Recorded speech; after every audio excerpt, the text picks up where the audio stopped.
आज आपण या व्हिडिओमध्ये आषाढी एकादशी निमित्त उपवासाची झटपट तसेच कमी मेहनतीत होणारी थाळी कशी बनवायची ते बघणार आहोत. चला तर मग सोप्या पद्धतीने रेसिपीला सुरुवात करूया. रेसिपी नेहमीप्रमाणेच खूप सोप्या पद्धतीने तुमच्याबरोबर शेअर केलेली आहे, त्यामुळे व्हिडिओ शेवटपर्यंत नक्की पहा. ह्या थाळीमध्ये आपण मोकळी सुटसुटीत उपवासाची साबुदाणा खिचडी कशी बनवायची ते बघितलेलं आहे.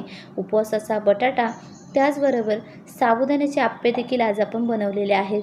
तसेच ह्या सर्वांसोबत खाण्यासाठी शेंगदाण्याची आमटी देखील आपण बनवलेली आहे.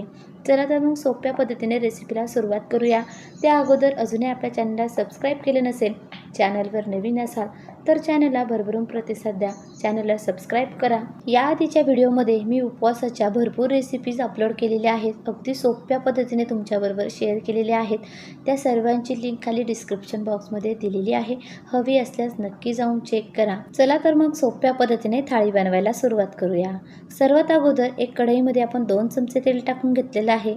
तेल चांगलं गरम झालं की त्यामध्ये अर्धा चमचा जिरं घालून घेतलेलं आहे. जिरं चांगलं फुललं की यामध्ये 2 चमचे हिरव्या मिरचीची पेस्ट टाकून घेतलेली आहे. तुम्ही इथे मिरचीचे कापसुद्धा वापरू शकता. मिरची टाकल्यानंतर आपल्याला चवीपुरतं मीठ टाकून घ्यायचे आहे व अर्धा मिनटं ही मिरचीची पेस्ट चांगली आपल्याला परतून घ्यायची आहे. मिरचीची पेस्ट चांगली परतून झालेली आहे. यामध्ये आपण एका ताटामध्ये 1 वाटी भरून साबुदाणा व 1 वाटी भरून शेंगदाण्याचा जाडसर कूट टाकून घेतलेला आहे.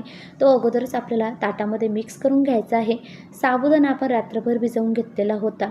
त्याचबरोबर शेंगदाणे चांगले मीडियम फ्लेमवर खरपूस भाजून त्याच्या साली काढून त्याचा जाडसर कूट करून घेतलेला होता. साधारण 2 मिनिटं ही खिचडी चांगली आपण मीडियम फ्लेमवर परतून घेतलेली आहे. खिचडी चांगली परतून झाली की यामध्ये आपण उकडून घेतलेले 2 बटाट्याच्या फोडी करून घेतलेल्या आहेत. ह्या फोडी आपण खिचडीमध्ये टाकून घ्यायच्या आहेत व चांगल्या परतून घ्यायच्या आहेत. अगदी सोप्या पद्धतीने 2 मिनिटांमध्ये साबुदाणा खिचडी बनवून तयार झालेली आहे. आता आपण ह्या साहित्यामध्ये बटाटा तयार करून घेऊया. कढईमध्ये चमचाभर तेल टाकून घेतलेलं आहे. तेल चांगलं गरम झालं की अर्धा चमचा जिरं घालून घेतलेलं आहे. अर्धा चमचा हिरव्या मिरचीची पेस्ट, चवीपुरतं मीठ टाकून घेतलेलं आहे. पुन्हा आपल्याला मिरची अर्धा मिनटं चांगली परतून घ्यायची आहे.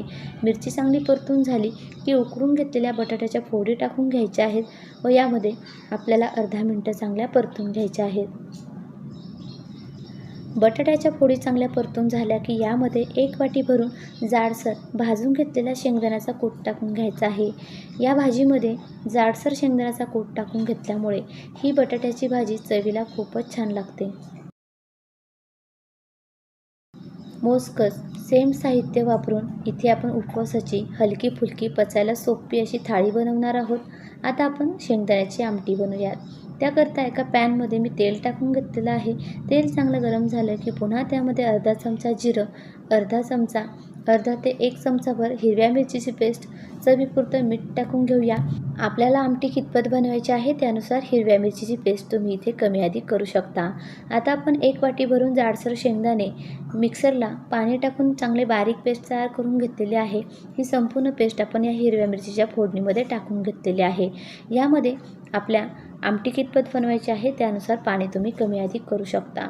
वरून आपण उकडून घेतलेला एक बटाटा चांगला कुस्करून टाकून घेतलेला आहे व पुन्हा वरून आपण पाणी टाकून घेतलेलं आहे. आपल्याला आमटी कितपत घट्ट किंवा पातळ हवी आहे त्यानुसार पाणी तुम्ही इथे कमी अधिक करू शकता. पुन्हा वरून चवीपुरतं मीठ टाकून घेतलेलं आहे.